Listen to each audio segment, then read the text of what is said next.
pagi anak ibu semuanya. Hari ini berjumpa kembali dengan Ibu Bunga dalam pelajaran biologi.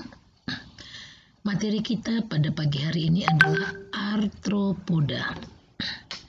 Baiklah, kita akan mulai dari slide pertama.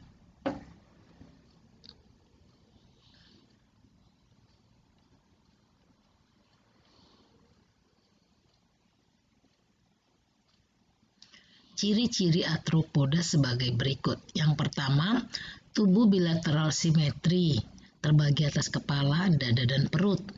Terlindung oleh rangka luar dari zat tanduk atau kitin. Adanya segmentasi ini menunjukkan adanya kekerabatan dengan Annelida. Kedua, sistem peredaran darahnya terbuka. Darah tidak mengandung hemoglobin. Yang ketiga, arthropoda berkembang biak secara kawin, berkelamin terpisah, dan pembuahannya internal. Yang keempat, alat pernapasannya berupa insang.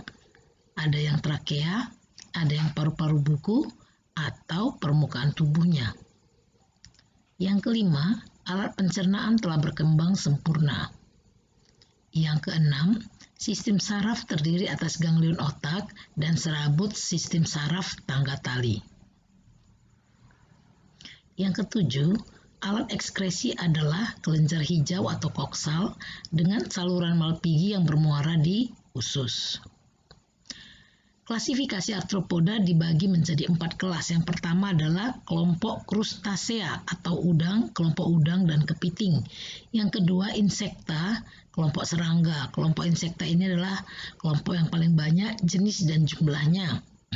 Yang ketiga kelompok kelas arachnida, yaitu sejenis laba-laba. Yang keempat kelas myriapoda, yaitu lipan dan kaki seribu. Sekarang kita akan melihat kelas krustasea atau udang-udangan. Meliputi kelompok udang-udangan dan kepiting. Habitatnya di air laut, di air tawar, di air payau, dan ada pula yang hidup di darat yang lembab. Tubuh bagian kepala dilindungi oleh kulit yang keras yang sering disebut dengan carapax. Pada kepala terdapat 2 pasang antena. Ada mandibula, 2 pasang maksila, satu pasang kaki pada tiap segmen. Bernapas dengan insang atau permukaan tubuh. Berkembang biak secara kawin. Krustasea dibedakan menjadi 2, yaitu pertama Entomostraka, kelompok udang-udangan tingkat rendah. Hidupnya di ekosistem air dan berperan sebagai zooplankton karena merupakan makanan ikan. Kelas-kelas Entomostraka sebagai berikut: Branchiopoda, Copepoda, Ostracoda, Branchiura, Cirripedia. Yang kedua adalah kelas Malacostraca. Malacostraca merupakan krustasea tingkat tinggi. Tubuhnya makroskopis, terdiri atas cephalothorax dan abdomen.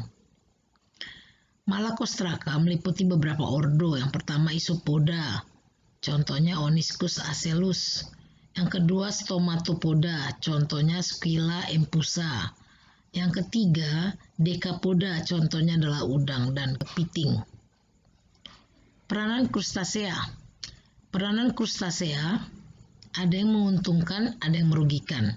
Yang menguntungkan yaitu karena krustasea atau kelompok udang-udang ini dapat digunakan sebagai bahan makanan sumber protein. Yang kedua, dalam ekosistem dia dapat sebagai zooplankton atau sumber makanan ikan. Krustasea juga dapat merugikan. Kenapa? Karena yang pertama ada kelompok krustasea yang merusak kayu, yaitu merusak galangan kapal. Ini adalah golongan Isopoda. Yang kedua, dia bersifat parasit pada ikan, pada kura-kura. Ini contohnya golongan Cirripedia. Yang ketiga, merusak pematang sawah. Ini adalah contoh dari Decapoda.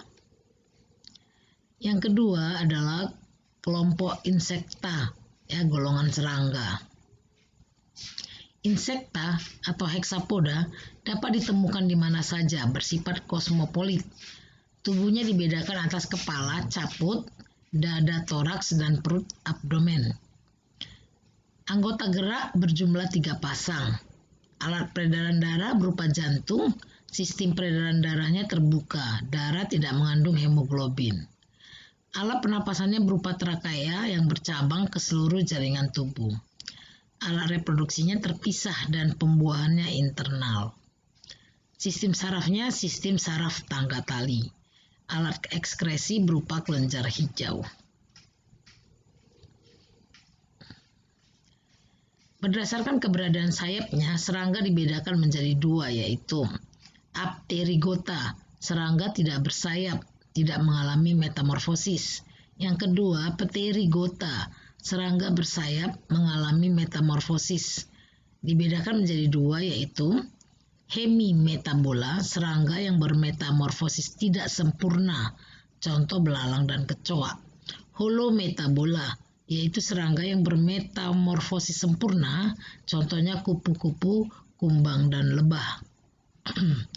Peranan insekta yang menguntungkan, dapat membantu penyerbukan, kemudian sebagai kolektor nektar atau madu. 3, penghasil benang sutra. 4, pemberantas hama secara biologis. Insekta dapat merugikan karena menyebar kuman penyakit. Kemudian sebagai hama tanaman budidaya.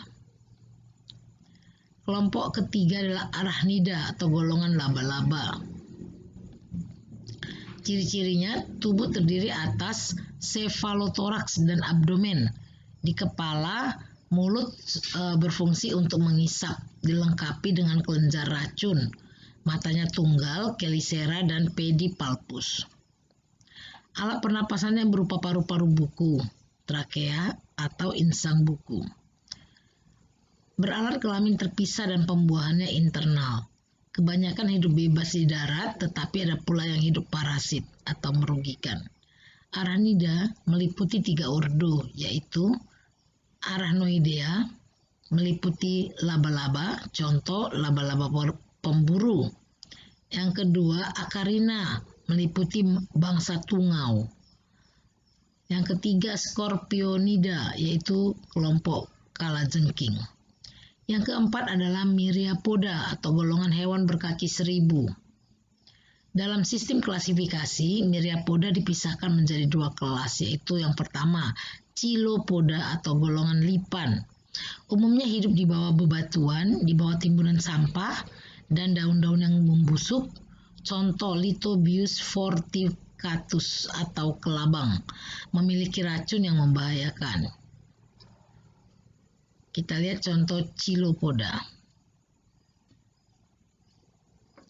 Yang kedua, Diplopoda atau golongan kaki 1000.